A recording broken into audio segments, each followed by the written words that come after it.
पाहताय ना तुम्ही, आपले पापड दुप्पट नव्हे तर तिप्पट फुलतायत. नमस्कार, गृहविष्णू किचनमध्ये आपलं मनापासून खूप खूप स्वागत. आज आपण पाहतोय नागलीचे म्हणजे नाचणीचे पापड. जर का आपण पाहिलेल्या सोप्यात सोप्या पद्धतीनं तुम्ही हे पापड केले ना, तर तुमचे पापड असे दुप्पट नव्हे तर तिप्पट फुलतील आणि लाटताना फाटणार नाही, खाताना दातांना चिकटणारही नाही.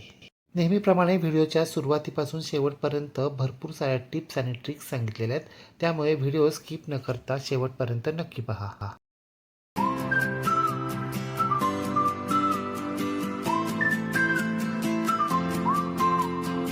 नागलीचे म्हणजे नाचणीचे पापड तयार करण्यासाठी इथे आपल्याला 2 मोठ्या वाट्या म्हणजे साधारणपणे 300 ग्रॅम इतकं नाचणीचं पीठ किंवा नाचणीचं सत्व घ्यायचं आहे.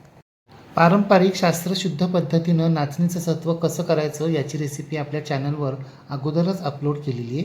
ती जर तुम्ही अजूनही पाहिली नसेल तर डिस्क्रिप्शन बॉक्समध्ये त्याची लिंक दिलेली ती जरूर पहा. आता हे नाचणी सत्व आपल्याला एखाद्या बोलमध्ये घ्यायचं आहे आणि त्यामध्ये आपल्याला काही मसाले मिक्स करायचे ते असे: 1 चमचा बडीशेप, 1 चमचा जिरे, अर्धा चमचा ओवा.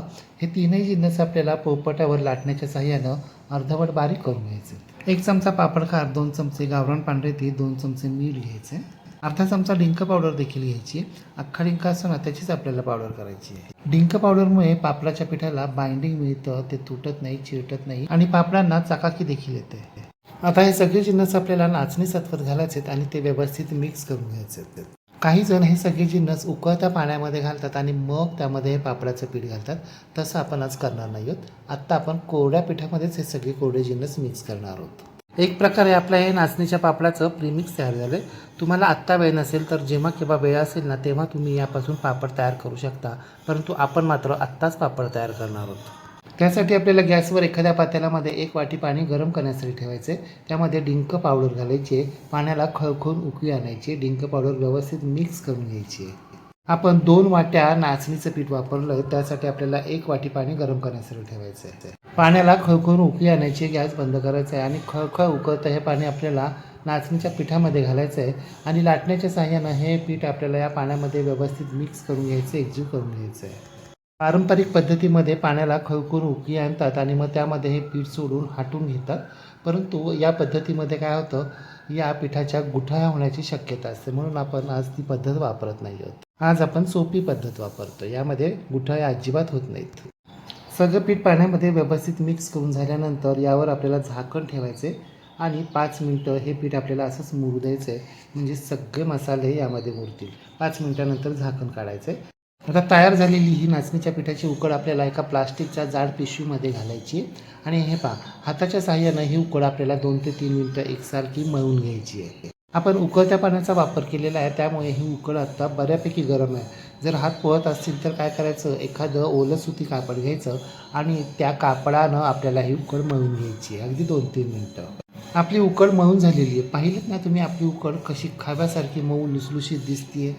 आता ही उकड आपल्याला प्लास्टिकच्या पिशवीतून बाहेर काढायची आहे आणि एका स्वच्छ ओल्या घट्ट पिळून घेतलेल्या कापडावर आपल्याला ही उकड ठेवायची आणि या उकडीचे आपल्याला अशा पद्धतीनं 4 भाग करायचे. त्याला मध्यभागी होल पाडायचे, छिद्र पाडायचे, म्हणजे आपण मेदूवडे कसे करतो अगदी तसंच. आणि हे सगळी उकड आता आपल्याला या कापडानं लपेटून घ्यायची आहे. हे 4 गोळे करण्या अगोदर एका पातेल्यामध्ये गॅसवर आपल्याला पाणी गरम करण्यासाठी ठेवायचे. पाणी चांगलं गरम झालं की यावर आपल्याला चाळणी ठेवायची आणि या चाळणीमध्ये आपल्याला ही लपेटून घेतलेली उकड ठेवायची, झाकण ठेवायचे आणि मध्यम आचेवर 15 ते 20 मिनिटं आपल्याला ही उकड वाफून घ्यायची. 15 ते 20 मिनिटानंतर झाकण काढायचे. पाहताय ना तुम्ही, आपल्या गोळ्यांचा रंग कसा बदलला, ते कडक झालेत आणि चकाकी देखील आली आहे. आता कापड वेगळं करायचे आणि हे गोळे आपल्याला एका ताटामध्ये काढून घ्यायचे. उकड गोळे खूपच गरम आहेत, म्हणून काय करायचं, ताटामध्ये काढल्यानंतर 2 मिनटं थांबायचं आहे आणि कापडासहित हे उकड गोळे आपल्याला हाताच्या साहाय्यानं बारीक करण्याचा म्हणजे फोडण्याचा प्रयत्न करायचा आहे. 2 मिनटानंतर पुन्हा एकदा आपल्याला हे गोळे प्लास्टिकच्या जाड पिशवीमध्ये घालायचे आणि हाताच्या साहाय्यानं व्यवस्थित मळून घ्यायचे, एकजीव करून घ्यायचे.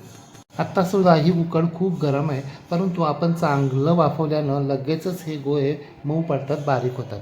तरीही जर तुमचे हात पोळत असतील ना, तर काय करायचं, हे अशा प्रकारे एक लाटणं घ्यायचं आहे आणि लाटण्याच्या साहाय्यानं ही उकड आपल्याला प्लास्टिकच्या पिशवीमध्येच अशा पद्धतीनं लाटून घ्यायची, पसरवून घ्यायची, म्हणजे ही उकड व्यवस्थित मिक्स होते, एकजीव होते. तुम्हाला ही पद्धत थोडीशी कटकटीची, वेळखाऊ वाटत असेल, परंतु पारंपरिक पद्धतीमध्ये हाटून केलेल्या पापडाच्या पिठाच्या गाठी तयार होतात. यामध्ये अजिबात गाठी तयार होत नाही. पापड चिकटत नाही आणि चिरटत देखील नाही. अगदी 3-4 मिनिटं एकसारखं मळून घेतल्यानंतर आपली मऊ लुसलुशीत चकचकीत पापडाची कणिक तयार झालेली आहे. पाहताय ना तुम्ही, हाताला अजिबात चिकटत नाहीये. आता हा पापडाच्या कणकेचा गोळा आपल्याला प्लास्टिकच्या पिशवीत ठेवायचा आहे. म्हणजे आपण हळूहळू जसं पापड करू ना तसा हा कणकेचा गोळा कोमट होईल, परंतु पूर्णपणे थंड होणार नाही. आता आपण लगेचच पापड लाटायला सुरुवात करूया. त्यासाठी आपल्याला एकूण कणकेतली थोडी म्हणजे छोट्या लिंबा एवढी कणिक आपल्या तळहातावर घ्यायची आहे. तिचा गोल गरगरीत गोळा तयार करायचा आहे आणि उरलेली कणिक आपल्याला झाकून पुन्हा प्लास्टिकच्या पिशवीमध्ये तशीच ठेवून द्यायची. आपल्याला 7-8च गोळे तयार करून घ्यायचे. फार नाही. आता पोळपाटावर एक प्लास्टिकचा पेपर ठेवायचा आहे. आपण तयार केलेल्या कणकेच्या गोळ्यापैकी एक गोळा यावर ठेवायचा आहे. थोडासा बोटांच्या सहाय्यानं प्रेस करून घ्यायचा आहे. पुन्हा या गोळ्यावर आपल्याला एक प्लास्टिकचा पेपर ठेवायचा आहे आणि हे एखाद्या प्लेटच्या सहाय्यानं या गोळ्याला अशा पद्धतीनं आपल्याला दाब द्यायचा आहे आणि ही प्लेट आपल्याला दाबत गोल फिरवायची. म्हणजे पहा आपला गोल गरगरीत पापड कसा तयार होत होते. जर तुम्हाला हा पापड थोडासा जाड वाटत असेल ना तर लाटण्याच्या सहाय्यानं तो लाटून घ्यायचा आहे. पीठ गरम असल्यानं तो अगदी सहज लाटला जातो. आपला गोल गरगरीत पातळ पापड तयार झाला आहे. आता याचा वरील प्लास्टिकचा पेपर काढायचा आहे आणि खालील प्लास्टिकच्या पेपरसहित हा पापड आपल्याला बाजूला ठेवून द्यायचा आहे. किंवा हे पहा, जर तुमच्याकडे रोटी मेकर म्हणजेच पुरी मेकर असेल ना तर हे पहा, पुरी मेकरमध्ये प्लास्टिकचा पेपर ठेवायचा आहे. त्यावर कणकेचा गोळा ठेवायचा आहे आणि या कणकेच्या गोळ्यावर पुन्हा एकदा एक प्लास्टिकचा पेपर ठेवायचा आहे आणि पुरी मेकरनं हा गोळा आपल्याला प्रेस करून घ्यायचा आहे. पाहताय ना तुम्ही, पुरी मेकरवर तर अगदी पटकन गोल गरगरीत पातळ पापड तयार झाला आहे. अशा प्रकारे आपल्याला एकदम 5-6 पापड तयार करून घ्यायचे आणि एकाच वेळी प्लास्टिकच्या शीटवर हे पापड आपल्याला अशा पद्धतीनं सुकत घालायचे. इथून पुढील सगळे पापड आपल्याला अशा पद्धतीनंच करून घ्यायचे आणि हे पापड सुकायला घातल्यानंतर साधारण तासाभरानं ते फोल्ड व्हायला म्हणजे थोडेसे वाकडे व्हायला सुरुवात होतात.